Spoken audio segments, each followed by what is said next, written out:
So yesterday, we got on Rashad Jennings for putting the Giants' business in the streets. Yes, they made a terrible offensive call that, of course, we all saw cost them the game on Sunday Night Football. Well, via the New York Post, Jennings formally apologized to Eli, Tom Coughlin, and the New York fans for essentially throwing those two under the bus. Stephen A., what impact is this apology going to have on the Giants moving forward? Well, I don't know Rashad Jennings personally, so I want to give him a lot of credit for apologizing. I want to take him at his word from the perspective that he was genuine, that he had no idea that it would blow up to this point where people were looking at him and questioning, you know, his professional integrity, how he could throw the quarterback for the team under the bus the way that he did. Maybe he didn't surmise that it would elevate to this point. I don't know how that's possible, but it is possible, I guess. And so his willingness to come out and so clearly and emphatically apologize, I think he needs to get a lot of credit for that. Having said that, I would view him with a raised eyebrow moving forward. And there's very little that I would trust him with. Because if you could take the action of throwing a two-time Super Bowl champion under the bus like that, you know, I don't know if you can be trusted with much. I can trust you to play. Doesn't mean I can't be your teammate or anything like that.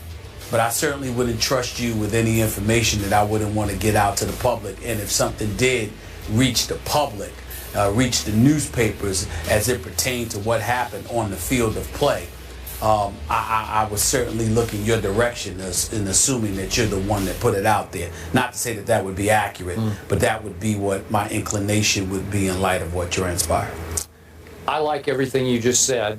Obviously coming from a Giants fan. Molly's a Giants fan. I'm not, but I did think it was big of this man to apologize. He's 30 years of age, so he's been around for a while. He knows how the game is played on and off the field. It still doesn't make it right what he did to not only his quarterback, but he put his coach in a tough spot and the offensive coordinator in a tough spot with what he said. So do I think going forward this makes the Giants closer or better? No, I don't. And I'm with you. I would look a little sideways at this man. I'd let him perform on the field, but I wouldn't be so sure about him as my teammate. And I'm going to say it again. I still question Rashad Jennings' assertion that on the second play that he carried the ball, that he could have easily gotten to the end zone, that he went the wrong way and then found a soft spot to land. That's not the play I see on tape. Maybe I don't know what I'm talking about, but it looked like the Cowboy defensive line just flat out defeated the Giants' offensive line and that he had nowhere to land except right there. Big assertion to be made is the fact that he went to extraordinary lengths to cover his own self at the expense of a teammate. Yes, very, very true. All right, more First Take after the break. Keep it here. Meanwhile, the Ravens had two major losses Sunday. One, the game to the Broncos in Mile High, and two, Terrell Suggs. Suggs is done for the year with an Achilles injury. The team has picked up Jason Babin, who was released by the Jets at Final Cuts, to step in for him. Suggs tweeting this: "Chin up, Ravens Nation. We've been here before. This changes nothing. Our mission is still the same. Hashtag 2016 San Francisco." Obviously, the Super Bowl up there in the Bay. Hashtag Ravens Nation. Stephen A. Smith, how does this impact the whole AFC North landscape with the Ravens not having Suggs now?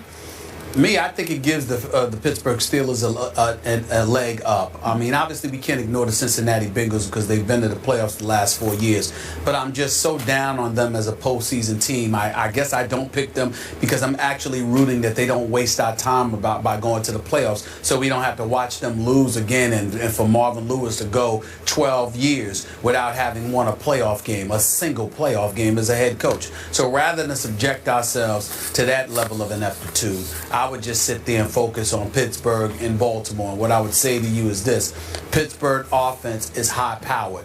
Once Le'Veon Bell comes back and Martavius Bryant comes back, it'll be even better. Hopefully Pouncey will be coming back as well. The defensive side of the ball makes them highly questionable, but I've got to believe that at some point in time, they won't look as ridiculously awful as they did to open the season. Having said all of that, I look at Baltimore, and my question is, even though I think that that losing Terrell Suggs is a devastating loss. Their defense is still going to be big time with Jimmy Smith, with Webb, with C.J. Mosley and those boys. I believe in that defense, but I do think, Skip, they've lost a little something because you don't just replace Terrell Suggs, who combined with Mosley for 29 sacks last year. That's a hard thing to replace. And I think that how you offset that is by producing more offensively. And then that leaves me questioning. That means I have to rely on Flacco even more. Even though he had an outstanding year last year, I don't think that that's going to be the case this year. Steve Smith is entering his final season. We believe in Steve Smith. We both love him. We think he's a stud. But Torrey Smith is gone. And when I look at what they have in Perriman, we just don't know what he's going to be able to deliver. So all of those things being considered, even though I like Forsett a lot and what he's capable of doing, everybody knows him now. He's not going to surprise anybody. I just think the loss of Suggs from a motivational perspective as well as from a production perspective, you don't just lose him and things remain the same. Even if it's just a little bit, you've lost something. And them with the Steelers was nip and tuck. And when you combine that with the fact that the offense would need to make up for the loss of Suggs, I don't see this offense being able to do it. I'm not saying they're not going to make the playoffs. I'm not saying they're going to fall apart. But I no longer perceive them as my division winners in the AFC North because I think losing Suggs is going to cost you something. I refuse to believe a player of that magnitude being gone means nothing. I hear what you're saying, and yet I still like the Ravens to win this division. I still have Pittsburgh winning a wild card. But listen, I like the heck out of Terrell Suggs, I should say. Yep. I've had many battles with him on this show, but I respect the heck out of him on the football field. Unfortunately, his other Achilles just snapped. He's had two of them now on both sides. That's just freakish, flukish, bad luck. I don't know what it is. I can't explain. That's the most inexplicable injury of all the injuries. Is why your Achilles, when you're basically doing nothing, just snaps. I guess it's just meant to be. So I feel for him. But he's going on 33 years of age, and even though I completely agree with you on the leadership side, the experience side, the present side of having Suggs in your locker room and on your sideline and in your defensive huddle and sometimes in the backfield on 3rd and long, I get all that.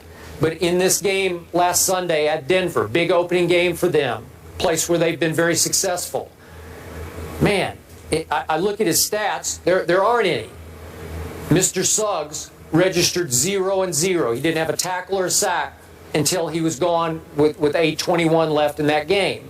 And they did have 4 sacks as a team, and you mentioned C.J. Mosley had a couple, Canty had one, McClellan had one. Ozzie Smith is a flat-out wizard of a GM.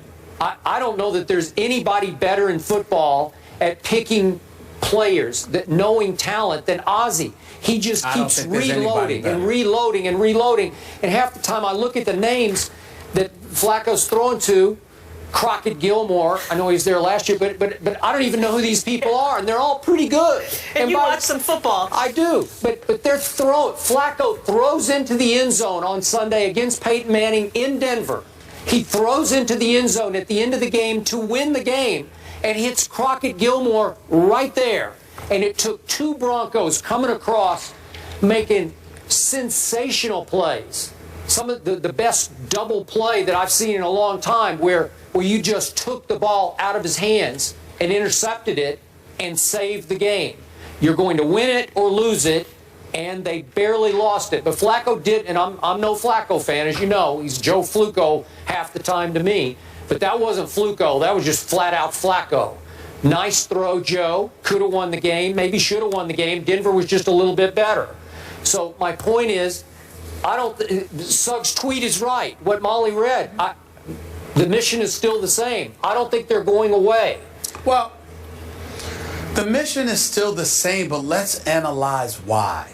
Because of the genius that Ozzie Newsome is when it comes to finding talent. I mean, this kid Jernigan, Brandon Williams, and these boys, you lose Haloti Ngata, and it doesn't seem like you've lost anything. We get all of that. We know Ozzie Newsome is the best. We understand that. There's no denying that. And you know I'm a huge fan of John Harbaugh. I love John Harbaugh. Yep. So when you have an organization like that, the structure is going to remain intact. The foundation is going to remain intact.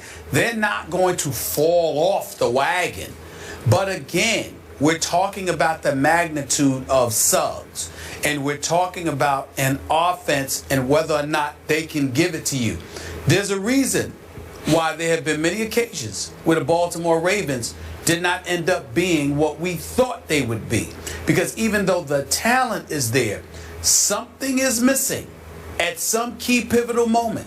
And as a result, it ends up negating their ability to propel themselves. Okay. And I think this is one of those instances where it'll happen. They'll make the playoffs because they're too stout not to.